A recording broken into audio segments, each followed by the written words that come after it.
मुख्य अतिथि और हमारे संरक्षक और हमारी इस लीगल टीम के ये समझिए कि सर्वोच्च श्रेणी के व्यक्ति हमारे बीच में हैं, माननीय न्यायमूर्ति श्री वीरेंद्र यादव जी और हमारे बड़े भाई नाथीराम जी और अभी हमारे नेताजी बोल रहे हैं और बहन मलको अख्तर जी और अलका जी और भाई डीपी सिंह जी और हमारे जिला जो अध्यक्ष हैं ILPA गामिद अली खां और सूरज गौतम जी और भाई सुभाष जी और हमारे आनंद भाई और आप सभी गणमान्य व्यक्तियों, देखिए बड़ा एक सोच का विषय है।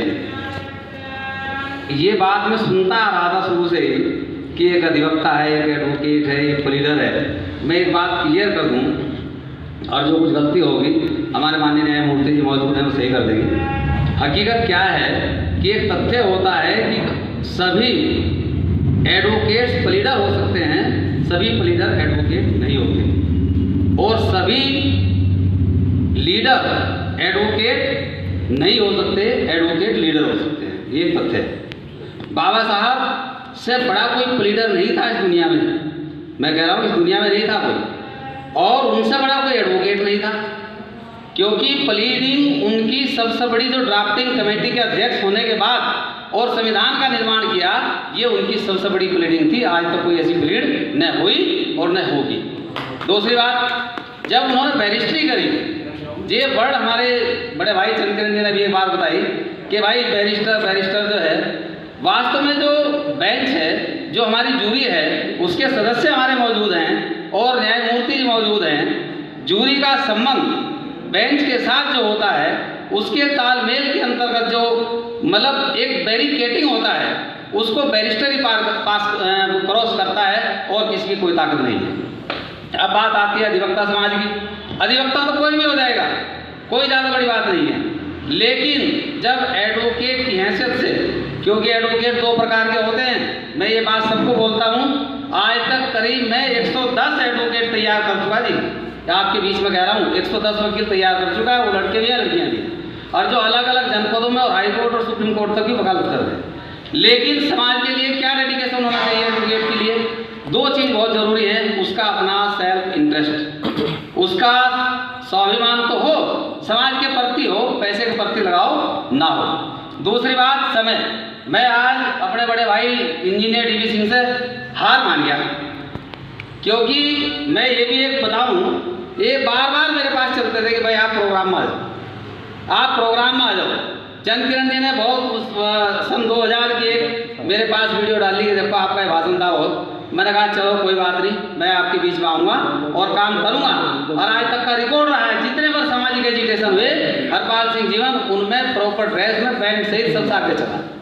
जब आरक्षण का मामला हुआ, उसमें सबसे पहले हमने कहा, दीवानी कचहरी के सामने जो है हमारे न्यायमूर्ति जी पता है बैठे हैं, इन्हें पता है कि ऐसा बोलना कंटेम्प्ट ऑफ कोर्ट है और सुप्रीम कोर्ट के खिलाफ बोलना तो वो जहर है। जब उन्होंने आरक्षण की बात कही थी, आरक्षण पर तीर्मान तो हमने ये कहा था कि जो न्यायालय अगर आरक्षण के ऊपर कोई भी गलत निर्णय करेगा तो ये वो समाज है उस आदेश को अपने खून से पोत देगा। ये स्टेटमेंट हमने दीवानी कचहरी के सामने दिया। दूसरी बात, हम सब लोगों को ये बोलते हैं कि सभी लोग प्रयास करें, अगर आप लोग सक्षम हैं तो अपने अपने गांव से कम एक लड़के को हायर करके एक एडवोकेट बना दो। बहुत जरूरी है, बेहद जरूरी है। अगर कोर्ट से संबंध रखने वाला एक मुंशी भी होगा तो वो भी गांव के लोगों को एक एडवोकेट दिखाई देता है और 10 आदमी उससे साइड में जाते हैं। हमारे समाज के उत्थान के लिए जो है, आज तक जितने भर समाज सुधारक हुए, मतलब जितने भर सोशल रिफॉर्मर हुए हैं, वो सभी बैकवर्ड कास्ट के हैं, एक्सेप्ट बाबा साहब डॉक्टर भीमराव अम्बेडकर। आप स्वामी विवेकानंद जी को ले लीजिए, कहाँ चर्चित नहीं हुए हैं। उसके बाद आप क्या नाम पेरियार स्वामी जी को ले लीजिए, ये सब यही तो हैं। और महात्मा ज्योतिबा फुले, सावित्रीबाई फुले, तो ये कहाँ से चले हैं? लेकिन ये समाज बहुत भारी संख्या में है, इसको 1 मिनट में बदला नहीं जा सकता, संघर्ष करना होगा। अभी हमारे यहाँ एक बहुत बड़ी आपदा आई थी, पहले भीम आर्मी जैसा एक प्रकरण हुआ, उसमें हम लोगों ने कहा कि बाबूजी वकालतनामा हम लगा दें। हमने कहा अगर तुमने वकालतनामा लगा दिया तो हमें ऐसा लगेगा कि यहाँ इस शेड्यूल कास्ट का कोई भी एडवोकेट इस कचहरी में नहीं है, और हमने किसी का वकालतनामा नहीं लगने दिया, बिल्कुल नहीं लगने दिया।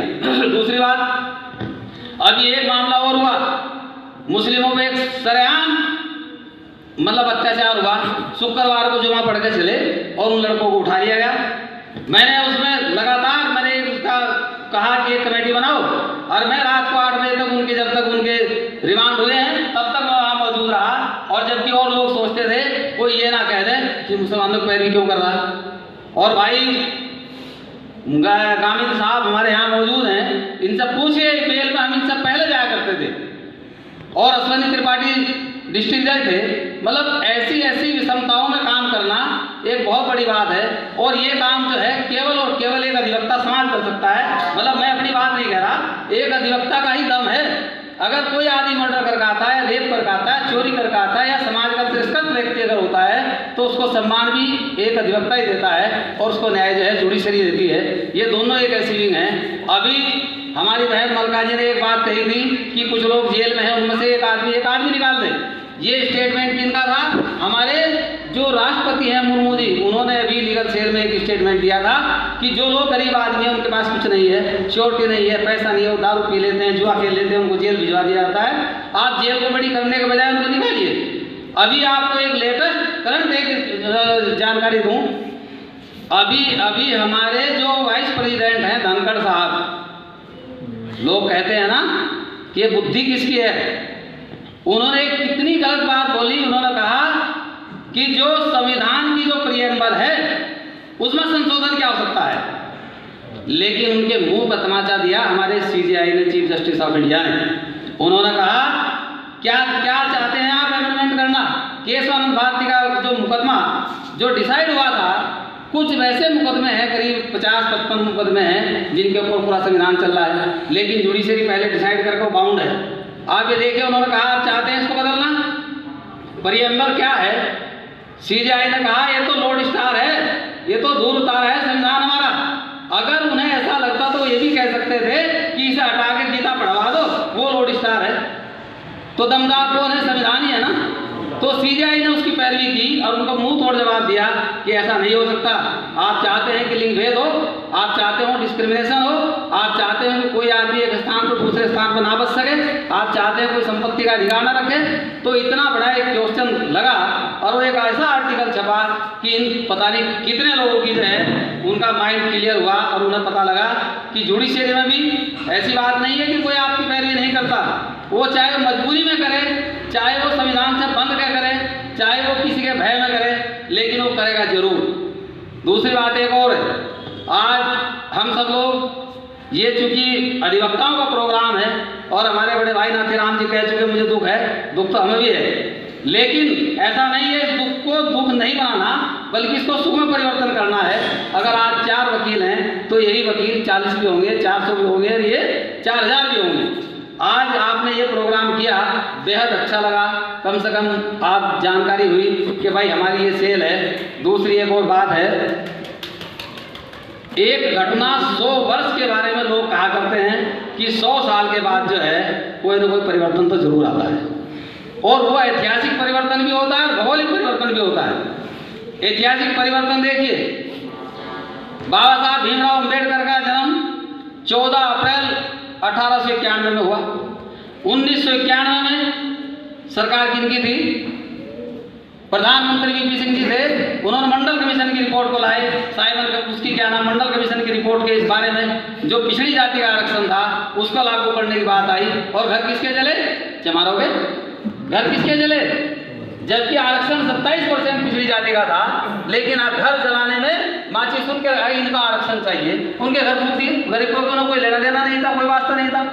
आज वही 100 वर्ष पूरे होने के बाद जो लीगल डिग्री जिसके बलबूते आज हम लोग कोट पहने खड़े हैं, हम चश्मा लगाए खड़े हैं, जूते पहने खड़े हैं, हम तो बैरिस्टर बन गए यहाँ।